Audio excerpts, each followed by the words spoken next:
Silent gap ఒక చోటే ఉన్న దూరం కవిత బీఆర్ఎస్ మధ్య పెరుగుతున్న దూరం, పార్టీలో కొనసాగుతున్న అంతరం, కవిత విమర్శలపై స్పందించని పార్టీ. అన్న కేటీఆర్ సైతం పట్టించుకోకుండా సైలెంట్. ఈ నెల 11 ఫామ్ హౌస్ లోను కవిత ఇష్యూపై నో చర్చ. జాగృతి బీసీ పేరుతో స్పీడ్ పెంచుతున్న ఎమ్మెల్సీ కేసీఆర్ ను కలుస్తారా లేదా అనే చర్చ. కేటీఆర్ కు ఏసీబీ నోటీసులపై స్పందించడంలో ట్రోల్స్. పార్టీ కార్యక్రమాలు నిర్వహిస్తూ ఆ క్యాడర్లోకి హరీష్ రావు అంటూ చూస్తా ఉన్నాం. సో ఇక అన్నా చెల్లెల మధ్యలో హరీష్ రావు దూసుకుపోతున్నట్టు, అన్న చెల్లెల మధ్య గొడవలో హరీష్ రావు దూసుకుపోతున్న చాలా స్పష్టంగా కనబడుతోంది. సో ఈమె రోజుకి ఏదో ఒక ఇష్యూలో ఉండాలని దాంట్లో ఉన్నది. నిన్న సాయంత్రం కూడా వాళ్ళ పిఏ పూర్ణ అని ఫోన్ చేసిండు కవిత గారితో. డిజిటల్ మీడియా జర్నలిస్ట్ల లంచ్ మీటింగ్ ఉంది, మీరు రావాలని చెప్పేసి అన్నారు. సరే చూద్దామని చెప్పేసి నేను చెప్పిన.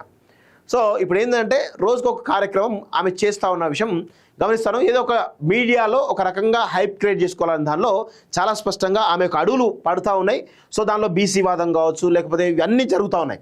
సో నిన్న ఏసీబీ కేటీఆర్కి నోటీసులు ఇస్తే దానిపైన కూడా స్పందించింది. సో ఇప్పుడు ఏమనుకుంటా ఉన్నారు, సో ఖచ్చితంగా ఆమె కాంప్రమైజ్ అవుతుంది అనే కోణంలో కూడా ఒక చర్చ బలంగా జరుగుతూ ఉంది. సో ఏం జరుగుతుంది ఏంటిది అనేది కాలం అయితే నిర్ణయించే అవకాశం అయితే కనబడుతూ ఉంది. కానీ ఇప్పటికి కూడా ఆ పార్టీలో ఈమె పైన కొంత వ్యతిరేకత అయితే బలంగా వచ్చేసింది.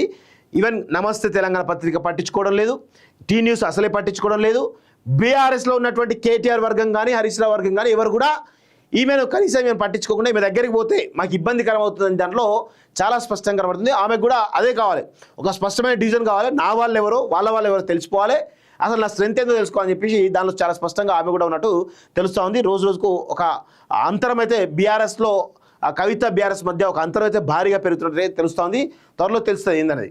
ఎమ్మెల్సీ కవిత బీఆర్ఎస్ పార్టీ మధ్య గ్యాప్ కొనసాగుతూనే ఉంది. ఎవరికి వారుగా ప్రజల్లోకి వెళ్తూ ప్రభుత్వంపై విమర్శలు గుప్పిస్తున్నారు. కానీ పార్టీలో ఏర్పడిన అంతరాన్ని పూడ్చేందుకు ఎవరు ముందుకు రావడం లేదు. పార్టీ అధినేత కేసీఆర్ సైతం కవిత చేసిన విమర్శలపై అంటూ చూస్తూ ఉన్నాం. సో ఇక్కడ ఇంకొక విషయం ఏంటంటే ఈరోజు రేపు కవిత ఇప్పుడు ప్రభాకర్ రావు సంబంధించిన ఎంక్వైరీ జరుగుతుంది కదా, ఏది ప్రభాకర్ రావు సంబంధించి సిట్ ఎంక్వైరీ జరుగుతుంది ఫోన్ ట్యాపింగ్ పైన. సో దానిలో కూడా ప్రస్తుతం ఈమెకి సంబంధించినటువంటి విషయాలు కూడా ఈమె ఫోన్లో ఎవరైతే ఈమె చుట్టుపక్కల ఉండే వాళ్ళ ఫోన్లో ఎవరైతే ట్యాప్ అయినాయో మొత్తం ఆ డీటెయిల్స్ అన్నీ కూడా ఆ సిట్ మొత్తం కంప్లీట్గా ఎంక్వైరీ చేస్తున్నట్టుగా అయితే చాలా స్పష్టమైనటువంటి ఇన్ఫర్మేషన్ అయితే మనకు వస్తూ ఉంది.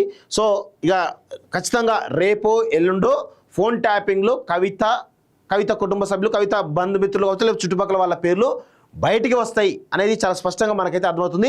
సో ఖచ్చితంగా లోతుగా సిట్ ఇప్పుడు ప్రభాకర్ రావు ఏం చేస్తున్నాడు, నాకు సంబంధం లేదు, తెలియదు, మర్చిపోయా, గుర్తులేదు అని మాట్లాడుతూ ఉన్నాడు కదా.